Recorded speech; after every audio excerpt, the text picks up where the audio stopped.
सर्वांना नमस्कार। फक्त शिक्षण या यूट्यूब चॅनलवर आपल्या सगळ्यांचे स्वागत।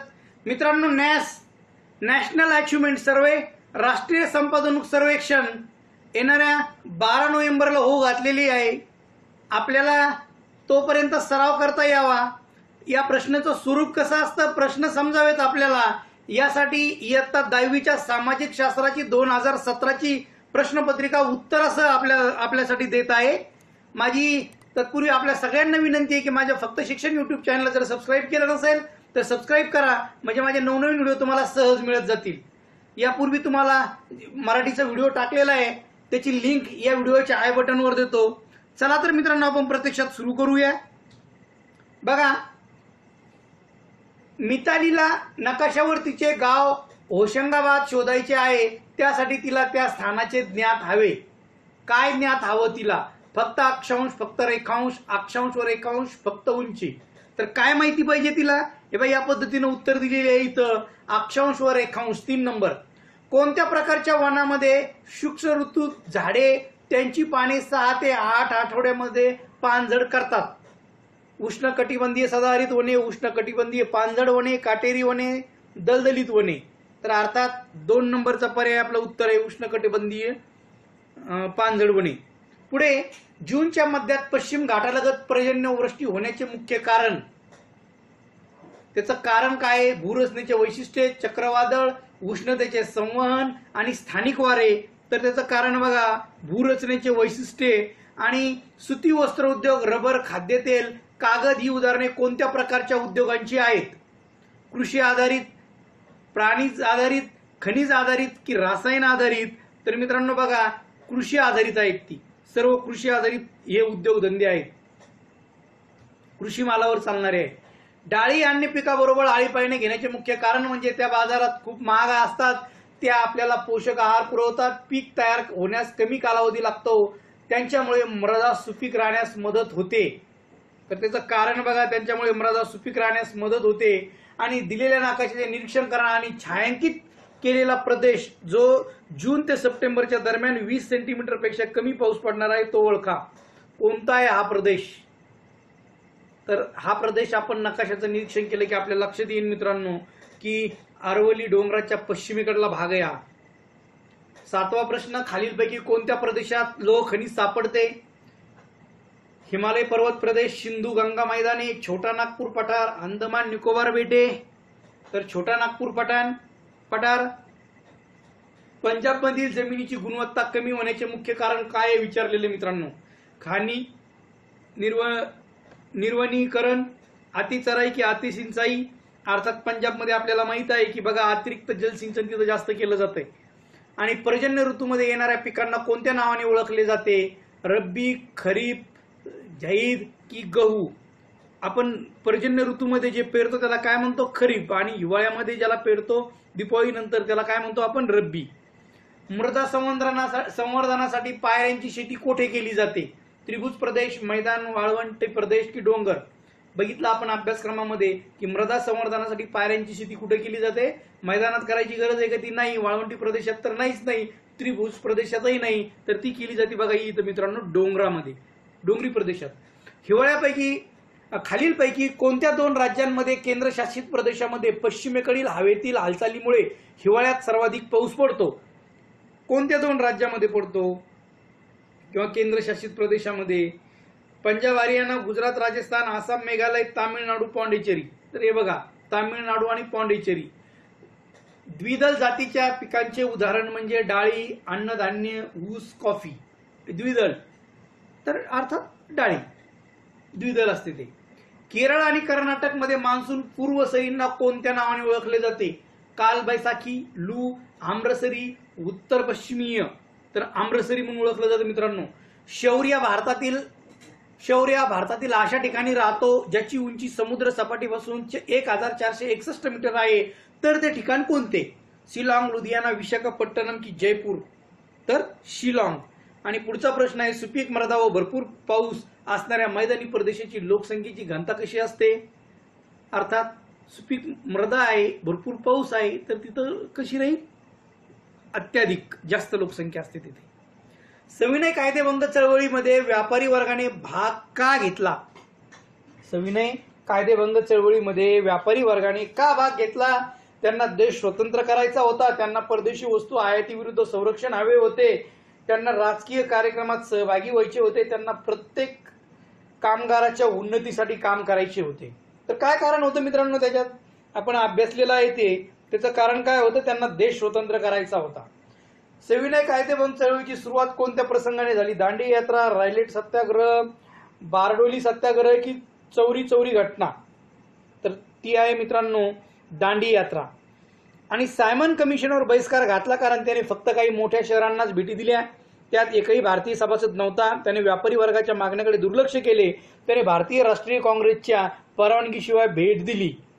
तर याचं कारण होतं बहिष्कार देण्याचं मित्रांनो, त्यात एकही भारतीय सभासद नव्हता. पुढचा प्रश्न 1789 फ्रेंच राज्यक्रांतीची प्रमुख उद्दिष्टे कोणती होती? ऐक्य, उमरावशाही, समता, स्वातंत्र्य, समता, बंधुता, गणराज्य, राजेशाही, उमरावशाही, स्वातंत्र्य, गणराज्य. तर मित्रांनो त्याचं जे प्रमुख उद्दिष्ट होतं ते होतं स्वातंत्र्य, समता आणि बंधुता. पुढे जाऊया. नकाशाचे काळजीपूर्वक निरीक्षण करा आणि भारताच्या पश्चिम किनारपट्टीवर 17व्या शतकातील 2 महत्वाची बंदरे सांगा.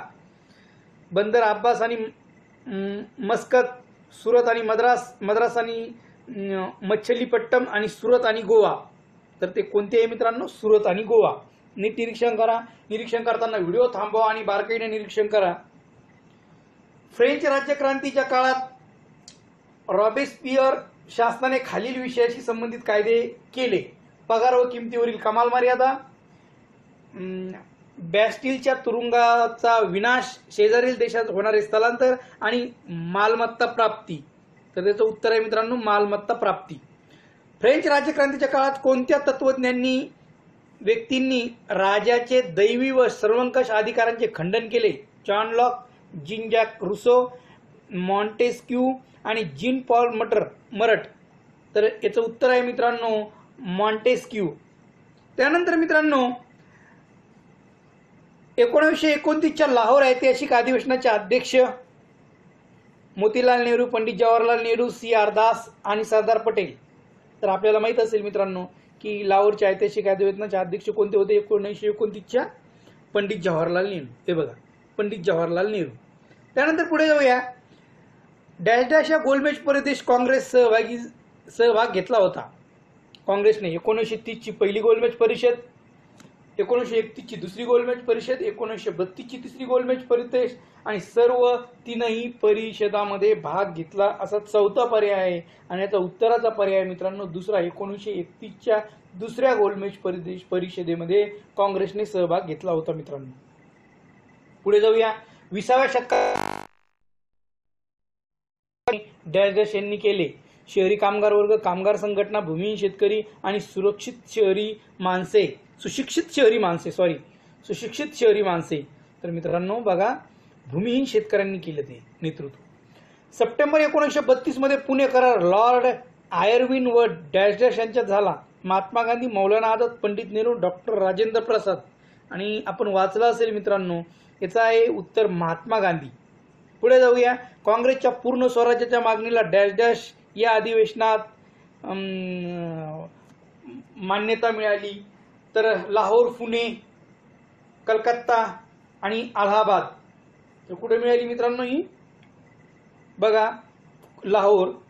पुढचा प्रश्न आहे सविनय कायदेभंगाच्या काळात जनतेला कोणती कृती करायला सांगितले? सविनय कायदेभंगाच्या काळात जनतेला कोणती कृती करायला सांगितले? मिठाचे कायदे मोडणे, मीठ तयार करणे आणि शासकीय मिठाच्या कारखान्यापुढे निदर्शने करणे, परदेशी कपड्यावर बहिष्कार घालणे, दारूच्या गुत्त्यांना विरोध करणे, शेतकऱ्यांनी महसूल भरण्यास व चौकीचारी कर भरण्यास विरोध करणे आणि वरीलपैकी सर्व. मित्रांनो आपल्याला वाचलं अभ्यासलं की लक्षात येऊन जाईल हे सगळं होतं सविनय कायदेभंगाच्या काळात जनतेला ह्या सगळ्या कृती करायला सांगितल्या विरोध करण्यासाठी. आंध्र प्रदेशातील गुडेम डोंगरी भागात जी दहशतवादी गरिला चळवळ चालू होती तिचे नेतृत्व डॅश डॅश यांनी केले: जवाहरलाल नेहरू, अलोरी सीताराम राजू, C.R. दास, सुभाषचंद्र बोस. तर कोणी केलं मित्रांनो? अलोरी सीताराम राजू. ज्या उदारमतवादी राष्ट्रवाद्यांनी क्रांतीची सुरुवात केली त्यांच्या समाजाच्या कोणत्या विभागात समावेश होतो? त्यांच्या समाजाच्या कोणत्या विभागात त्यांचा समावेश होतो? सुशिक्षित मध्यमवर्गीय अभिजन, शेतकरी समाज, उच्चकुलीन समाज आणि फक्त कवी कलाकार. तर त्यांचा मित्रांनो सुशिक्षित मध्यमवर्गीय समाजामध्ये, अभिजन समाजामध्ये समावेश होतो त्यांचा. समजा तुम्हाला टूथपेस्ट खरेदी करायची आहे आणि दुकानदाराने असे म्हटलेले आहे की तुम्ही टूथब्रश खरेदी केला तरच तुम्हाला मी टूथपेस्ट विकू शकतो. कोणत्या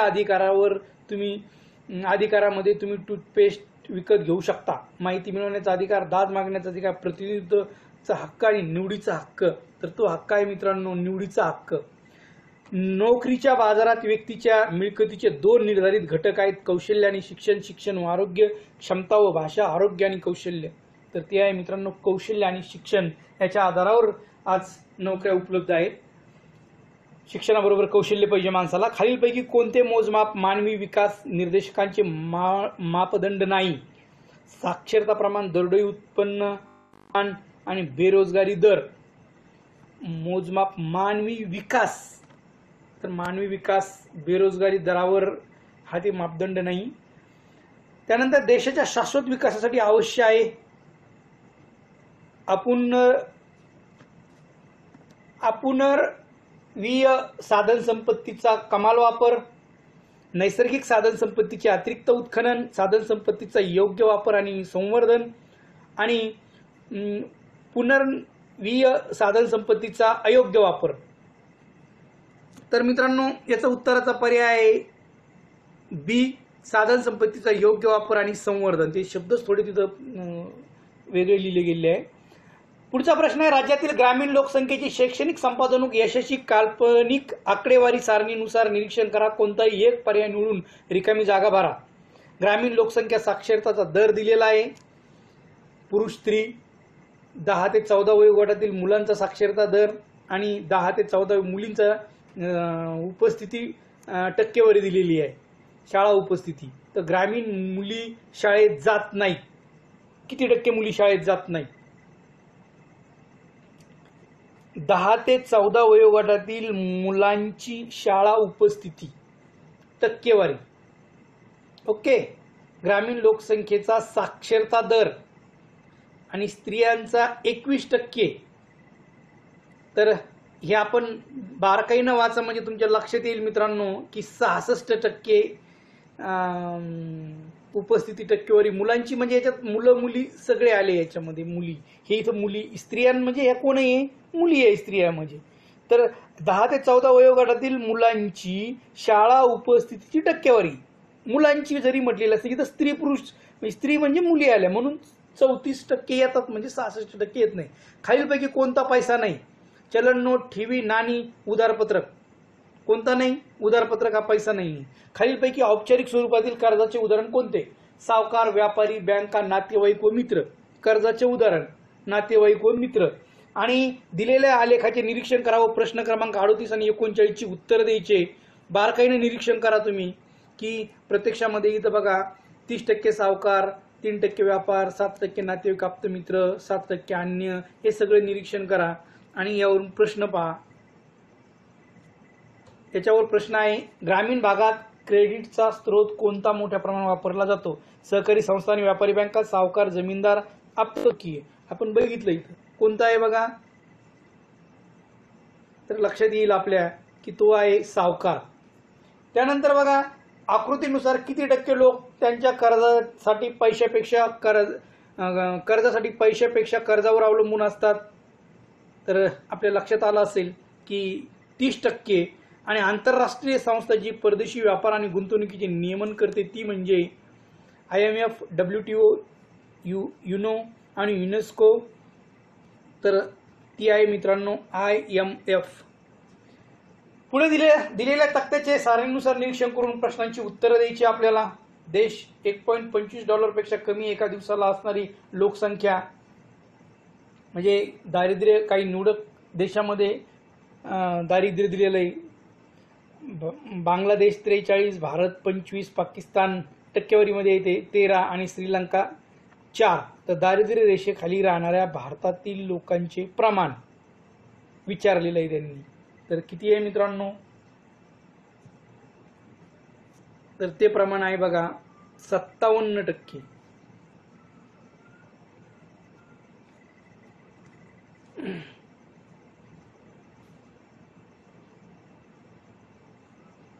त्यानंतर रेशन दुकाने वाजवी किंमत दुकाने सहसा विक्री करतात. रेशन दुकाने सहसा विक्री करतात. अन्नधान्य, साखर, रॉकेल, अन्न शिजवण्यासाठी तेल, प्रसाधने, औषधे, पाणी, साखर, भांडी, औषधे, अन्नधान्य. तर अन्नधान्य, साखर, रॉकेल आणि जे जीवनावश्यक वस्तू आहे त्या ते हे करतात मित्रांनो. त्यानंतर पुढे जाऊया.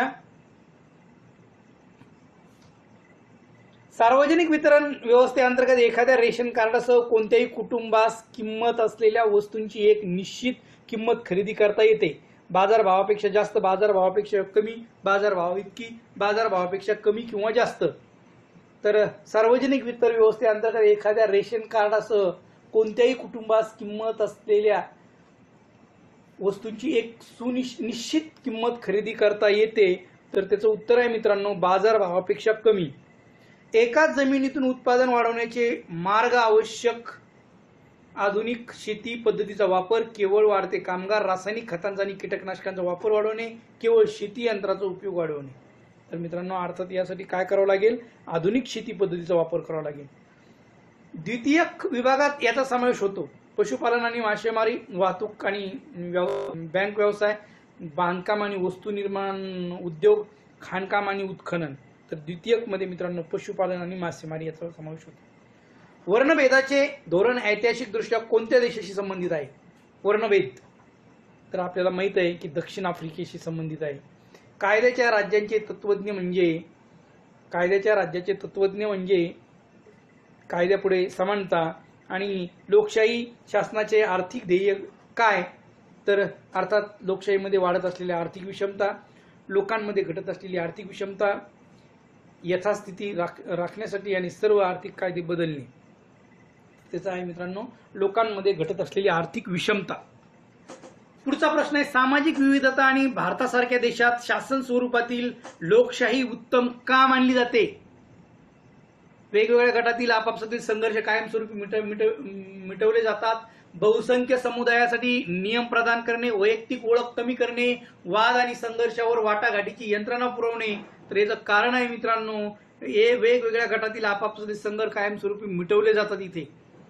त्यानंतर एखादा सामान्य नागरिक लोकशाही मजबूत करण्यात कसा सहभागी होऊ शकतो? अर्थात काय करून? निर्णय घेण्याच्या प्रक्रियेत सहभागी होऊन. एखादा सामान्य नागरिक लोकशाही मजबूत करण्यासाठी कसा सहभागी होऊ शकतो? लोकशाही मजबूत करण्यासाठी. तर मित्रांनो अर्थात इथं चुकलं माझ्याकडून. इथे 1 नंबर लोकशाही मजबूत करायची असेल तर आम्हाला मतदान करावं लागेल. मतदान करून 1 नंबर मित्रांनो. सॉरी इथं चुकीनं झालेलं आहे. युती म्हणजे काय? तर युती म्हणजे एक पक्ष निवडणूक लढवितो, द्विपक्ष निवडणूक लढवितो, सर्व पक्ष एकत्रित निवडणूक लढवतात आणि निवडणूक लढवण्यासाठी काही पक्ष हातमिळवणी करतात. युती एकत्र येऊन निवडणूक लढवतात त्याला युती म्हणतात बघा मित्रांनो. 4 नंबरचा पर्याय. 55 खालीलपैकी कोणत्या युतीचे भारतीय जनता पक्ष नेतृत्व करते? भारतीय जनता पक्ष कोणत्या युतीचे नेतृत्व करते? संयुक्त प्रगतशील युती, राष्ट्रीय लोकशाही आघाडी, संयुक्त आघाडी की डावी आघाडी? तर अर्थात त्याचा 2 नंबरचा उत्तर आहे मित्रांनो राष्ट्रीय लोकशाही आघाडी. त्यानंतर खालीलपैकी एक पक्ष प्रणाली कोणत्या देशाचे उदाहरण आहे? भारत, संयुक्त संस्थान, युनायटेड किंगडम की चीन? तर अर्थात मित्रांनो हे कुठे आहे? संयुक्त संस्थान उदाहरण आहे याचं. आणि लोकसभेत महिला आरक्षणाचा प्रस्ताव प्रलंबित असण्याचे कारण कोणते आहे? या मुद्द्यावर राजकीय पक्ष सहमत नाहीत. हे त्याचं कारण आहे मित्रांनो. नंबर 1. पुढचा प्रश्न आहे संघ राज्य सरकार डॅशच्या विरुद्ध आहे. एकतर्फी सरकार, लष्करी शासन, राजेशाही आणि आधुनिक सरकार. तर संघ राज्य सरकार कशाच्या विरोधात आहे? एकतर्फी सरकार. खालीलपैकी कोणता देश सांघिक एकत्रीकरणाचे उदाहरण आहे? सांघिक एकत्रीकरणाचे उदाहरण बेल्जियम, स्वित्झर्लंड, ऑस्ट्रेलिया की अमेरिकी संस्थान? तर त्याचं उत्तर आहे मित्रांनो अमेरिकेचे संस्थान. पुढे भारताच्या राज्यघटनेनुसार उर्वरित शिल्लक विषयांचे कायदे करण्याची ताकद कोणास आहे? कोणास आहे? तर आमची संसद करते मित्रांनो. या पद्धतीने नवनवीन व्हिडिओ मिळवण्यासाठी माझ्या फक्त शिक्षण युट्यूब चॅनलला सबस्क्राईब करा, म्हणजे माझे नवनवीन व्हिडिओ तुम्हाला सहज मिळत जातील. धन्यवाद मित्र.